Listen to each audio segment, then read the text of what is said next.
Please join me in welcoming a stellar panel of changemakers who are using media, storytelling, and culture to shape a more sustainable future. Mr. Jaideep Janakiram, EVP and Head of International Business at Sony Pictures. Mr. Rajan Singh, CEO of EarthX. Ms. Donna Letier, CEO and co-founder of Gardenuity. And Ms. Canela, Head of Niagara Caves. Let's give them a warm round of applause.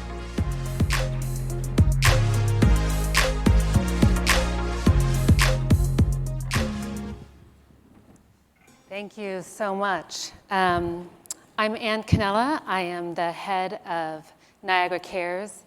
That is the philanthropic division of Niagara Bottling. And really pleased to join this esteemed panel to talk about transforming sustainability through entertainment.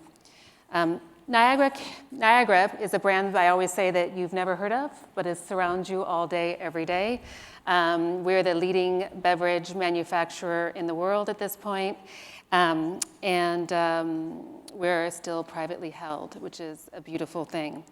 At Niagara, we really do believe in the power of entertainment to drive change. Thanks to Rajan.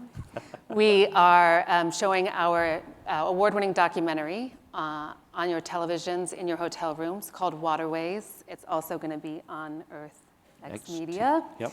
And it is all about inspiring hope and change and really driving an urgent need for partnership for sustainable water solutions. I really resonate with this panel in particular. As a former fundraiser and a lifelong social impact professional, I've seen the power of entertainment drive cultural change across a number of mediums. I think about Jerry Lewis in the United States, the telethon, Mothers Against Drug Driving, which partnered with Beverly Hills 90210 to bring this concept to the United States of the designated driver.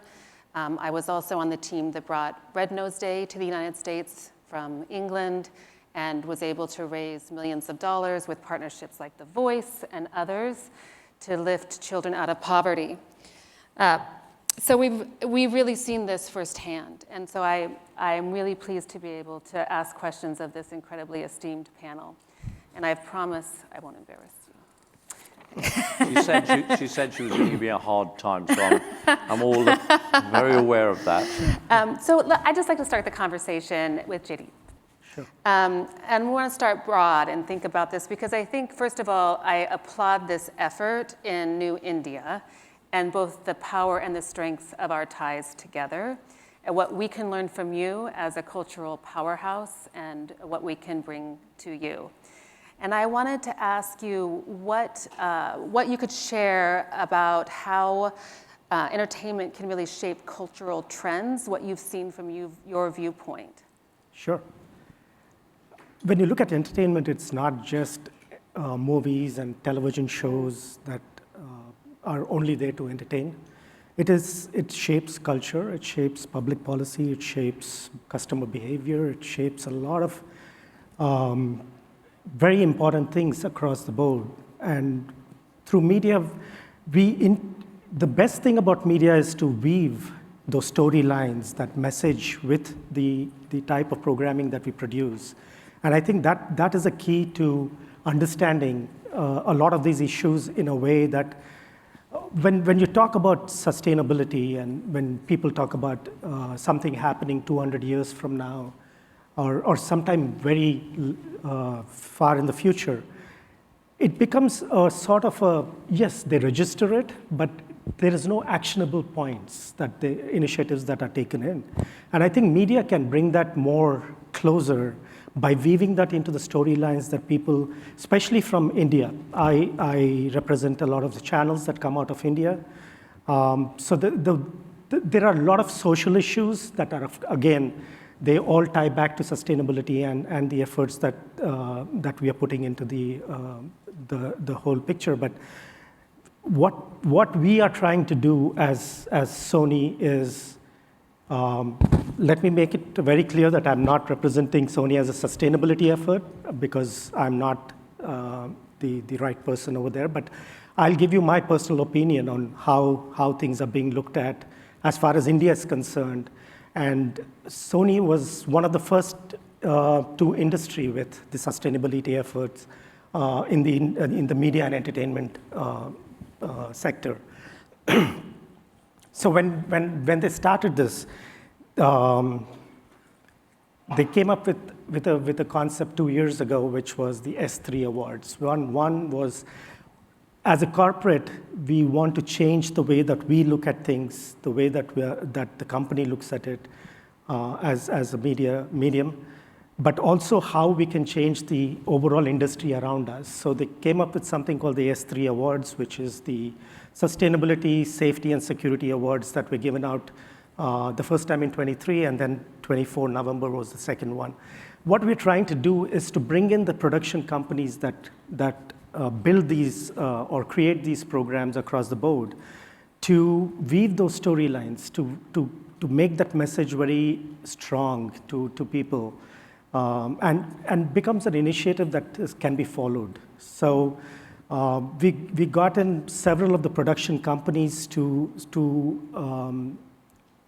help in the sustainability efforts of Sony, and then we came up with nonfiction and fiction awards towards these production companies, and something we call purposeful programming, which is again creating content with sustainability messages, subtle but in the plot for people to understand, and that's where I think media brings in that power of awareness. The media brings in that cultural change that one needs to see in a community and in the country overall.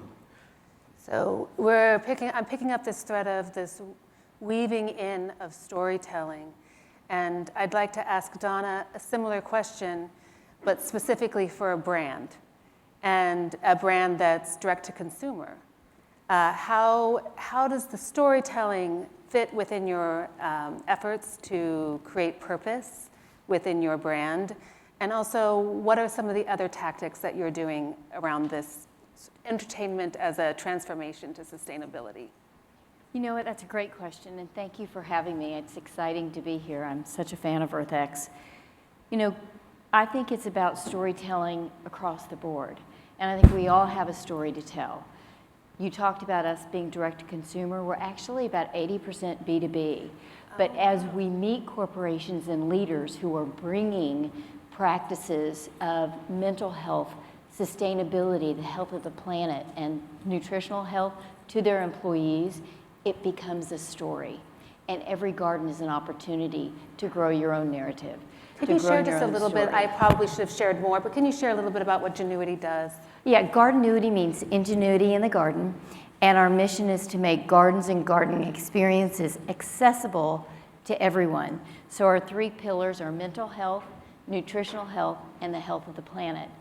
And when you get your hands in the soil and you actually feel the goodness of what you're doing, it creates a story. And I would ascertain most of us in the room have a story about one of our first Earth Days that we remember and how that has impacted us. And the research that runs so deep that really drives our team are things like children who garden are more aware of sustainability practices. They're the ones to pick up trash on the playground without being asked. You know, as you learn to appreciate all the gifts of the earth, then you want to take care of it. And I loved your point about we're not really thinking about what happens in 200 years.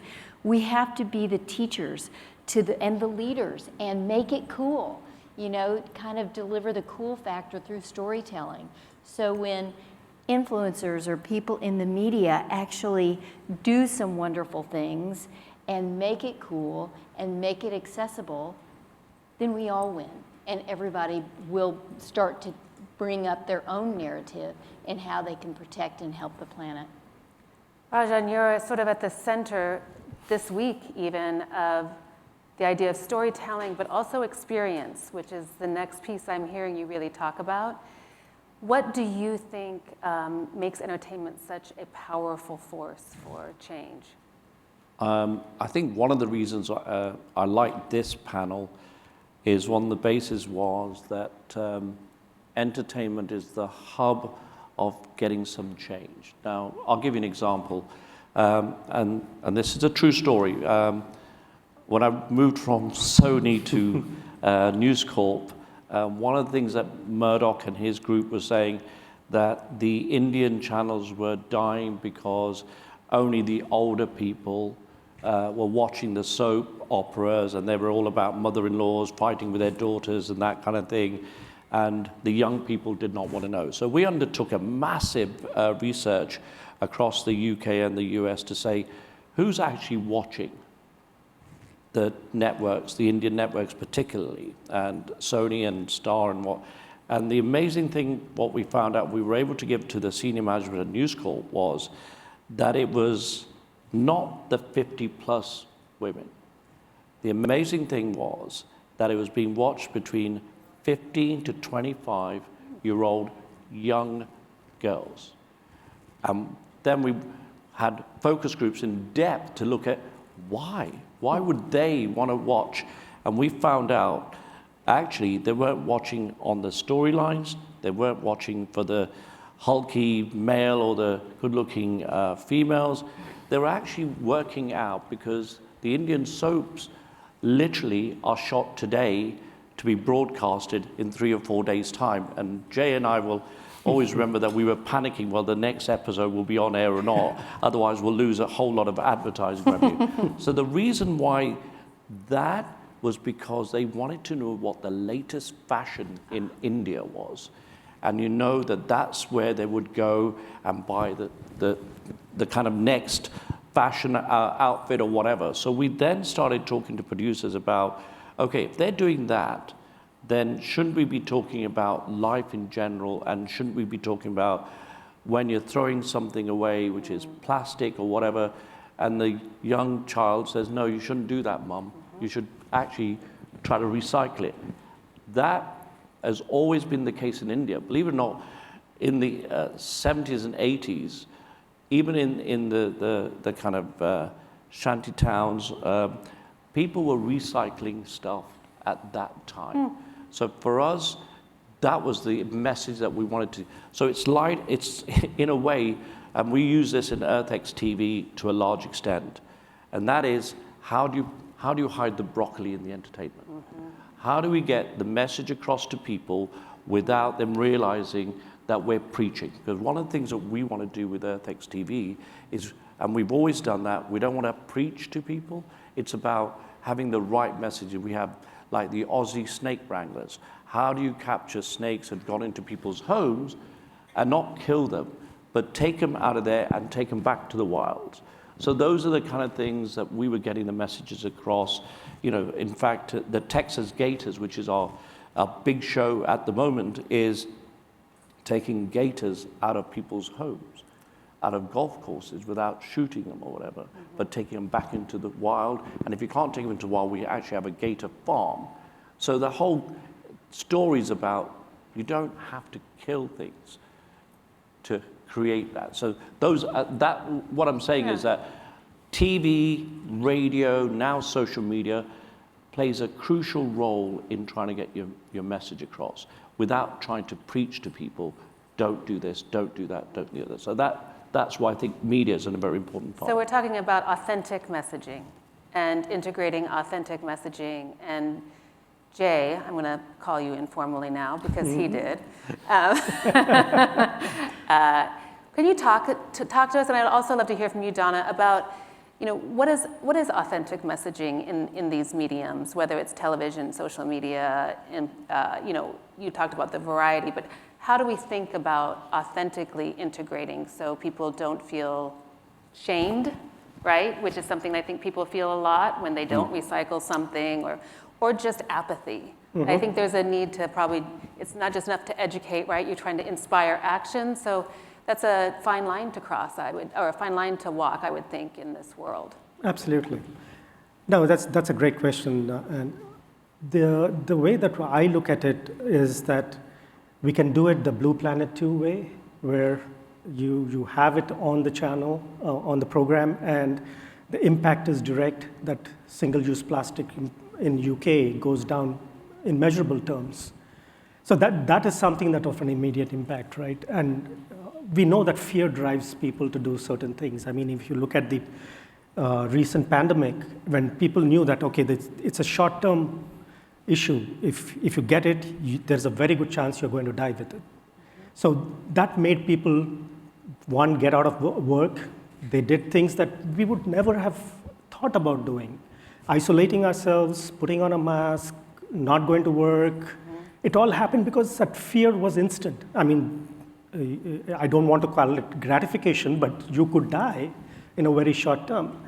But with sustainability, the fact that it is a long-term issue that people need to deal with, the messaging becomes that much more important. Like I totally second what Rajan said was, we can't put the pressure on them and make it into a sort of a push them to take the message. It should be a message that is very, very subtle, but creates that impact for them to make that decision, whether be it, I mean, going back into the Indian context, because that's where I come from as far as the programming is concerned, is that there are things that people talk about, like there's a movie called Pad Men that came in, which was dealing with menstrual sanitary pads issues when in remote villages where it was not possible. So girls used to actually drop out of school because they couldn't manage that properly. So there's a person who comes in and starts doing biodegradable napkins, and this whole story is about that. But that created a messaging that went through every home in rural India. And started, and there are multiple stories. There's a movie called Toilet, which is, it's Toilet Ek Prem Katha, which is basically a love story of a toilet. When we look at it from the Western point of view, I mean, how can a toilet be a love story? I mean, you could be doing stuff in there that could be a love story, but there is absolutely, how does that happen, right? When you look at it, and this was a story where people did not have toilets at home, and it was public defecation, going into fields. And this all, again, comes back to sustainable future of the country. So there was this movie that came out which dealt with that and to build toilets in people's homes. And it became a huge public policy issue that the government took over and created these toilets in all the villages across. And it was one of the biggest pillars of the present government that came in. So these are messages that can create and make people do things that probably they wouldn't do. And it cannot come with pushing. I think it comes with weaving those stories into people's minds, and it takes time, but the impact is very, very foreseeable. Mm-hmm. And Donna, I think same question. I'm hearing urgency, weaving of stories, and I know when you're working with things even as delicate as mental health of children. So talk to us about, same kind of question, how do you authentically communicate? I love this question because I think so often in media and with influencers, they're not always authentic. You know, I think women have been, no offense against men, but women have been influencers since the dawn of time. They just have now figured out how to monetize it. People have seen, anybody who's watched the TV recently has probably seen Martha Stewart gardening, right? If she ever came on TV and said, well, I killed this whole herb garden, people would remember that. Mm-hmm. You know, we have to be authentic and be truthful. And that is what is going to be remembered and talked about. I think we need to make it approachable and we need to make it accessible. And I think that, you know, when I get off on a tangent about soil, I mean, I think soil is such a precious resource. I can talk all day about it. And I am not a horticulturalist, you know, but I now know the importance of it. And so, you know, I share this story. In England, doctors are social prescribing gardening for mental health and nutritional health. And can you imagine in 10 years or so when you go to the doctor and you're talking about my tummy's a little sore, I've had headaches, and the doctor writes a prescription and it's for a bag of soil. How wonderful would that be from a messaging standpoint? That would be authenticating the data that is existing today. So when I hear a influencer or a celebrity talk about this story came to them as they were sitting under a tree watching their children play, the thought that comes to my mind is that tree was planted 200 years ago. So how do we weave that in and make it normal? I love that.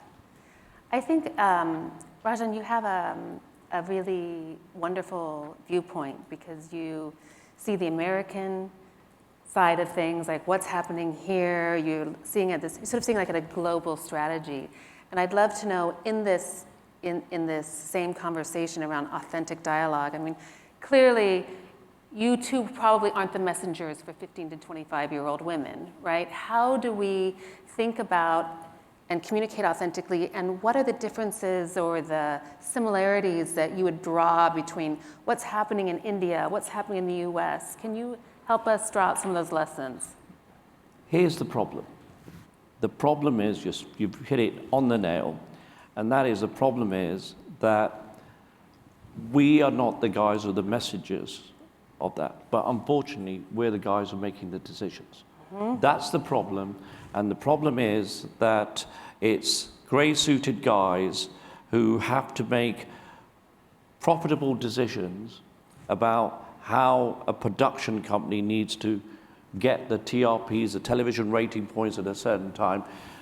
Jay and I work non-stop because we're being asked about flash reports. Your advertising revenues are down. What the hell are you doing? And we then beat the producer saying, hey, your program's not sexy enough. You just got to make it hard and fast to get the TRP. So that's a very, very difficult thing to kind of change, because until we get real change, until we get the right people who are making those decisions, and it's changing to an extent. You know, look at Netflix. They're actually now starting to have Earth Month. You know, who had heard? Go in an airline, they're having Earth Month. So there's now programming that is sustainable to a large extent. But what the real change is going to be is when you have storyline producers that are not just going to be worried about television rating points, but worried about what social good they're going to create in their storylines. That's the part. Hey, you know, let's take this thing with Donna. Somewhere along the line in a soap, you know, mum's having a real hard time, right? Rather than taking some pills and then having a headache, and somewhere along the line, the producers need to think, how do we get that person into a garden, playing with soil, thinking this is really good for me, and making it sexy enough to say, that's a message that if I did that, you know, that would help my health. Now, I kind of smiled. 10 years ago, I used to make an appointment to the doctor. Before I even got there, he'd had written my tablets and said, here's your prescription. And I said, I haven't even told you what's wrong with me. And that social change is starting to happen, where even the medical profession is thinking, do I just prescribe tablets, or is there another way? I mean, in India, and we know this, we've always looked at alternative medicine as the important thing. We've always looked at, you know, is tamarind a good thing with the roti, with the chapati? Here, when you've hurt your ankle, you stick that there, it'll heal, right? So go to England, I was like, all right, you need antibiotics, you need this, you need that. So those are the things that we can make that change. And the more important thing is, it's the people who make those decisions. And, you know, we've always said that, but unfortunately the producers, the big film producers in India and here, are still not getting that. Is there a business case to support and drive and reward the gray suits, we'll call them, for building in that type of messaging and communications? There is a business case, but unfortunately, the issue is that the executives are constantly under pressure to make profit, and they take the easy way out. And that's until we have the guys at the top who start thinking it's not all going to be about profit, that's when the real change will start happening. It's about taking the pressure about how much And every year it gets difficult. Every year it gets harder. You know, I mean, we smile, I mean, because we come from the same industry, 30 years of the same TV business. It's like every year, how am I going to produce a 10, 20% yield for the company? And it gets more difficult. Okay, we're going to take bit off marketing. Every year we take bits off marketing because that will give us our yield. And then we got nothing in marketing. What do we do next? So, you know, then we hit on the production. So it's going to be constantly difficult until there's a change within the corporate world, the corporate social responsibility. I mean, you know, Niagara, because you're not what I call corporate, because you're still a privately owned, there's a different essence. You Absolutely. spend millions on, you know, corporate social responsibility. Unfortunately, a lot of the corporate companies, and I work for two, which is Sony and for News Corp, it's about what you put on paper that looks good in a board. We have a corporate social responsibility. This is our policy, and it's lovely 3-page, but actually it's shit. It really is crap because they don't actually do anything. It's just the board and the stock exchange likes what you've written there, but actually if you look at what you've in depth done, very little, and that's the difference. Well, here's if you're looking for sexy creative, May 6th is National Gardening Naked Day. Just throwing it out there. Nice. Well, not only that, we also have a program on EarthX TV called Kill Your Lawn. As well, there you right? go. Because what we do is we send in people, they kill their lawn, but they make it into the most environmental friendly use of soil, use of the wildflowers and all the rest of it. It is a lovely program. We've taken those opportunities. But again, trying to get sponsors, trying to get funding, extremely difficult, but we've taken that. Right. Because, you know, luckily for us, we have a guy who's committed to that, Trammell Yes. Pro. You know, you're not going to find somebody who's going to invest over 10 years over 100 million and not get a penny back, and not ever going to get a penny back, because, you know, so we're lucky in that position where we can afford to do that. But I think, and I think the same is, I'm not beating up on you on Sony, Jay, because I obviously worked for 15 years with it. I have a comeback for you. But, you know, it's like they're making billions. They're making millions and billions. But they should actually now start thinking in a boardroom that we should now start saying 10% of our budget should be for pure, sustainable, environmental projects. We don't care what we do in terms of the board, in terms of, but that's $50 billion. We could do so much good for that. But you mentioned something, and how does this happen? Your idea of if somebody goes to the doctor and instead of writing a prescription, they show them, you know, gardening, because there's so much data that supports that. How does that get integrated into the creative process?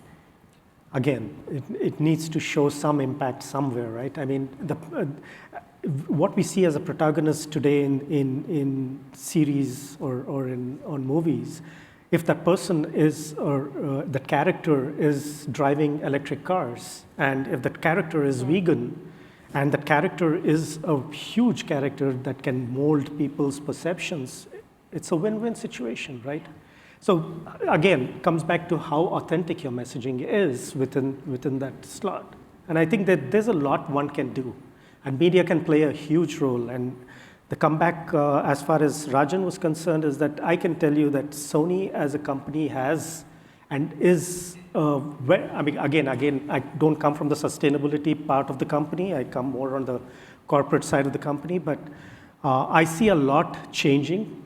It's not that changes all across the industry, but with Sony, I think our corporate purpose statement is that fill the world with emotion through the power of creativity and technology. That is our business purpose. And sustainability falls very close to that purpose because, again, it is to fill the world with creativity through, for this generation and beyond. So basically filling that world with emotion for this generation and beyond is the sustainability vision for Sony. And everybody has the road to zero, right? Every corporation today out there has a road to zero, and which is great. how authentic, whether it's a greenwashing, whether it is not, it's yet to see the company, but again, just to get back to the Sony bit of it that Rajan pointed out, was that it is a big industry-wide phenomenon that needs to be corrected, and I think all the companies need to play their role, and not many are doing it right now. What role, Jay, do advertisers have in that discussion and in pushing the business forward? I'm sorry, I didn't What get that. role do advertisers have in sort of pushing Sony forward, or any other media company? It's again, advertising is one on the commercial side of it, and then there's an advertising called PSAs, which is public service Yes. advertising. So to take an example, we have a show called Kaun Banega Crorepati, which is one of the leading shows for Sony, and it's a format show which is Who Wants to Be a Millionaire in English. And the host is a gentleman by the name of Mr. Amitabh Bachchan, who is a legend, a Bollywood legend, and has been named the Millennium Star of the Millennium across the globe. So he comes with a lot of respect, credibility into the marketplace, and he actually spearheads a lot of the PSAs that come in from the advertising front. He does tree planting, water conservation, multiple efforts on that bit. So these are things that are definitely going to help. As far as commercial is concerned, again, it depends on the product itself and the service itself, how eco-friendly or not is that product, be it makeup or be it beverages or to bring it closer to your heart. Anything, if there is a way that you can make the product or service much better, and with sustainability efforts in play, I think that's a win-win situation for advertisers as well as for publishers.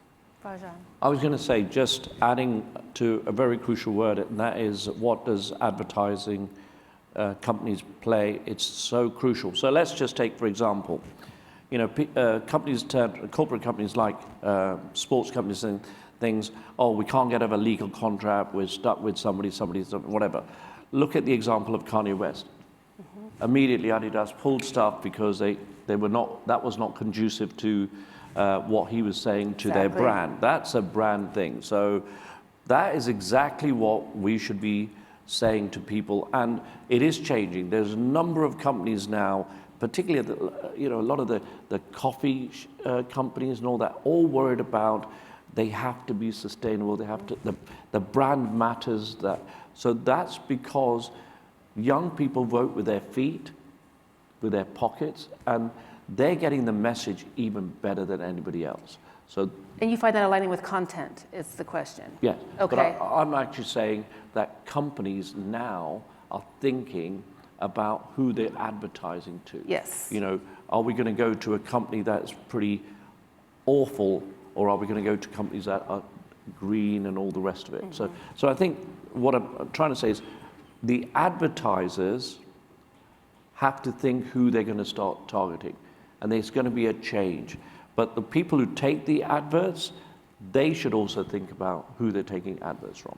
If you notice, all the big petroleum companies like Shell and BP, they're not advertising use more fuel in my car. They're advertising how wonderful their company is in terms of sustainability and all that kind of thing. If you watch adverts on websites and all that kind of thing, because they realize that people are now thinking, what are they doing for the earth? What are they doing for the planet?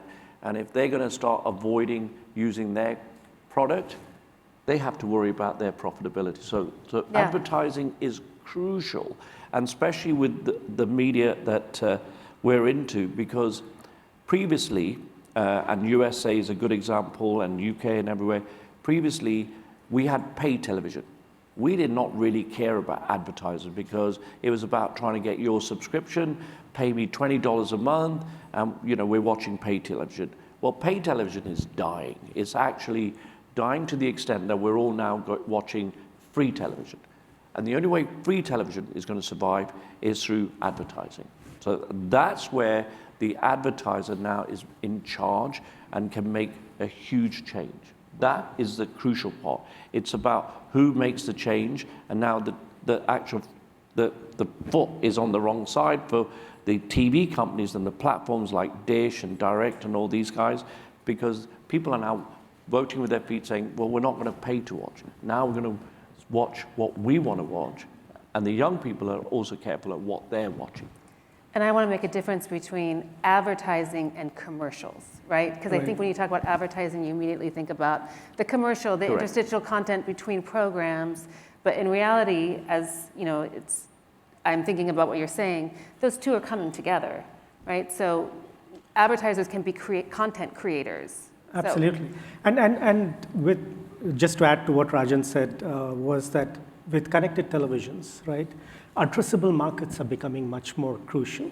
So when you can address a certain type of an audience, so the advertising that becomes contextually similar to the content on those free platforms, the connected television platforms, then it makes the advertising that much more easier in the sense of you know what your audiences are looking for contextually, because these are addressable audiences. It's not like television, which was in the past, where it was a mass medium, and there was no return path, except that we would see the impacts maybe a few years later or whatever. But now with addressable connected television market modules, your impact can be done instantly, because you know what people are watching and how they're watching it, and what type of messaging can be weaved into a contextual part of their content and sort of get that impact immediately rather than way down. Which brings me to a point, I think, Donna, you've brought it up a couple times, the point of the influencer.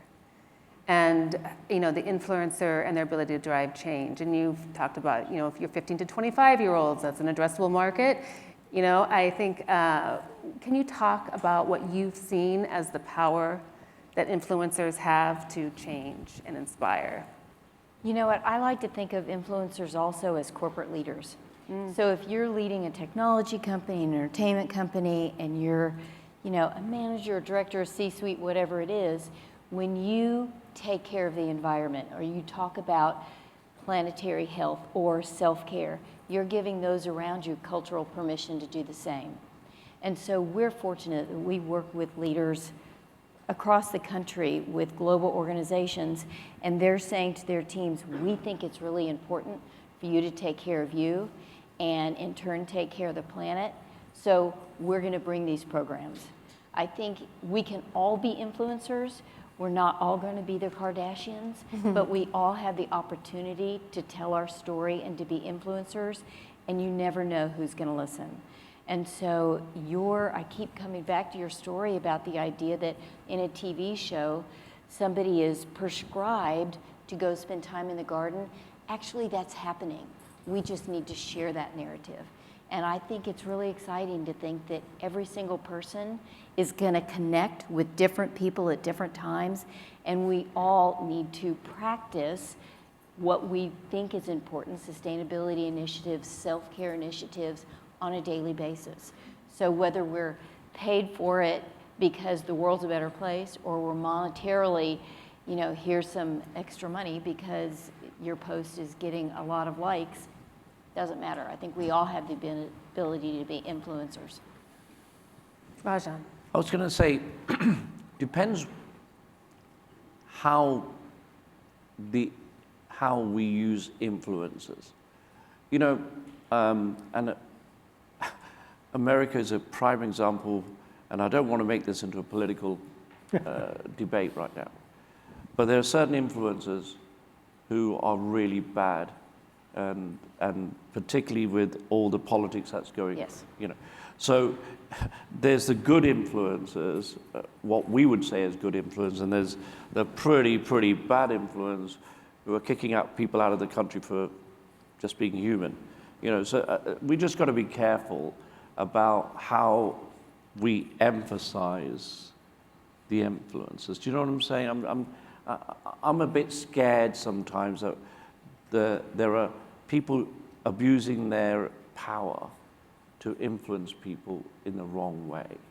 I don't disagree, but I'm betting anybody on your team, if they see you composting or you talk about composting on Monday morning what you did over the weekend, you're giving them cultural permission to think that's cool. And so I think corporate leaders have that responsibility to their teams and to those who look up to them. Influencing is a big responsibility. We as parents are influencers every single solitary day. In turn, our kids influence us. Yes. So if the audience is 15 to 25, they're going to teach us. Absolutely. You know, I have a daughter in a wheelchair. She teaches me every day perseverance. So she's my influencer. And I think that that's where I look at the responsibility. Is there, and this is to any of you, is there a specific role, however, I'm just going to press the point one more, for social media influencers who have big followings to actually lend their voice, lend credibility, or lend authenticity to a sustainability movement as connected to entertainment? So, you know, I think of not just the Kardashians, but I think of the streaming videos, the Netflix, and the ability to connect those. Yeah, Jay. No, I was saying Leonardo DiCaprio. I mean, he's into climate change. It's absolutely clear, right? Yeah. That they have an influence. It's a huge influence that they can have over people who look upon them as role models. And influencers could be somebody having 100,000 followers versus 1 million followers, or could be even 10 followers. They still are influencing some part of that demographic. So to Rajan's point again, whether that influences towards negatively or positively is something that I think every one of us today have to go into the world to say, this is something that I agree with, I don't agree with, and you can basically agree to disagree too, right? And I think influencing is also becoming a very, very critical role in getting these young audiences, the millennials, the alphas, the generation alphas, because they are much more open to climate change. They're much more open to things being done in the right way, which probably the millennials or the boomers would not have the same inclination towards. I think social media has huge impact on these youngsters, and if the right influencers and the right messaging, I think it could be a huge thing that we can deal with in the future. Final question, Jay, for you, starting with you. I'd love for you each to share from your own point of view what trends you see coming down the road, or you would like to see in terms of how content entertainment can shape the future. I think, again, we spoke a lot bit on the media awareness side of it and how contextually we can weave a message through it. But there's another side of it, which is hardcore production, where there are still diesel generators being used. There are still LED, the tungsten lights being used and not LEDs, where you could actually make a big difference. There is the single-use plastic on all these sets, single-use products, cups, papers, tissues. All of this is from what I can read and what I've read, is that one production actually generates 3,000 tons of carbon emission, which basically means it melts a sea ice of 1.5 football fields. So it has an immediate impact on what is happening. And I think that part of the production is changing. I think there are eco-troopers that are being put up into these production sets to account for the carbon emissions and the footprints out there. And it's a step ahead. But I think once we do more, treat this in a more green way than what we do today, I think there's a lot we can, especially travel, right? All these stars travel in first class from one place to the other. It's all, so these things can be corrected very immediately by using better electricity, renewable electricity, as well as go to the grid rather than generators. You can do a lot more on the production sets, which can make an impact. Donna, for you and your world, what are the trends that you see? I think we say a lot, getting dirty for good. So we see a lot more people attempting to garden and embracing all the challenges that come with it. And I think that that's something that's really important. We also share a lot of data.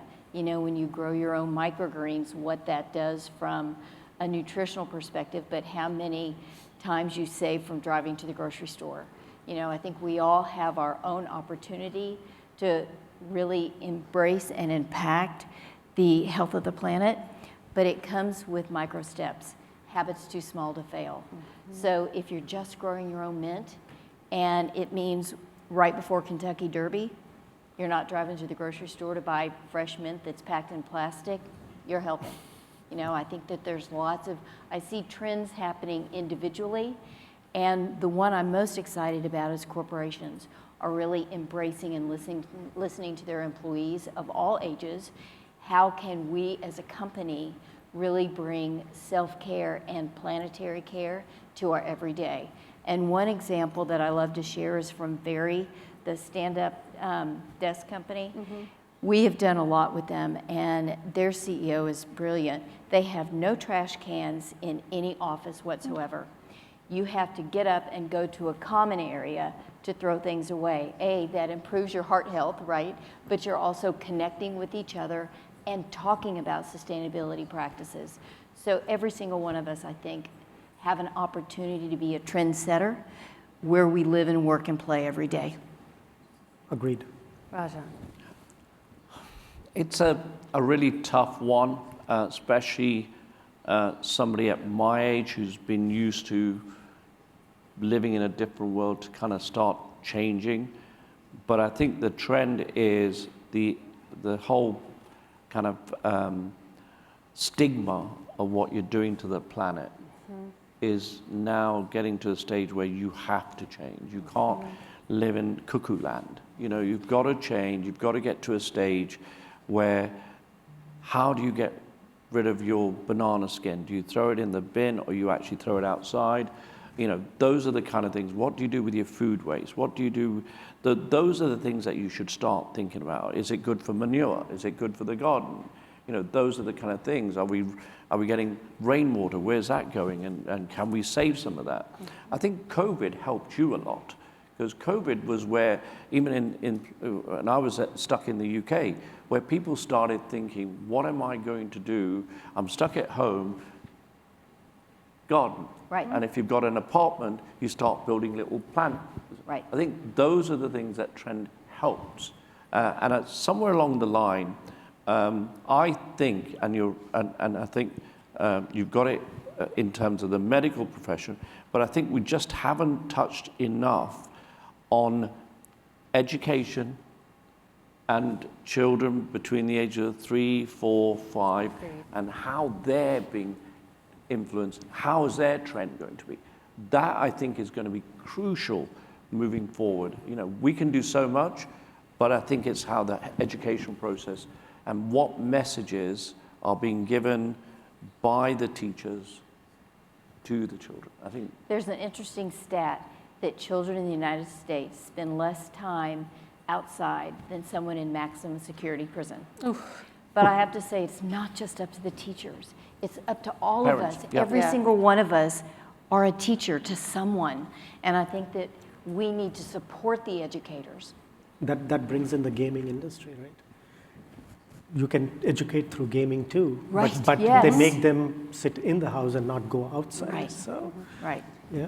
But then ultimately, it's the media that's going to be helping to get that message across. right. Exactly. So the media plays a very, or just the whole messaging and how we make that change. It's very, very important and crucial that the messaging from the media is the right messaging than the wrong message. That's for me, Right. crucial. The Well- messaging for children through the Magic Bus or through Yeah. Dora, Yeah, I screwed the up for- Explorer. Right. Yeah, I mean, I screwed up for 20 odd years where I was more concerned about profit than about messaging. Hey, That's we because all- that was my corporate life, and that's basically, you know, and now it's a different world, and what am I going to leave for my children and my grandchildren? So it's a very different aspiration in my lifetime now. But I feel that it's come too late. That's my It's approach. never too late, Rajan. Well, thank you so much for joining. In the panel before us, the mayor, you know, he said he wanted Arlington to be known for love. And I think each of you in your own unique ways is actually an influencer in love. And I also think that the world needs a lot of love right now, and I appreciate the energy on this panel. You know, from everything from talking about storytelling and the interweaving of storytellings and how you see that at the macro level down to the micro efforts, which I also love, too small to fail.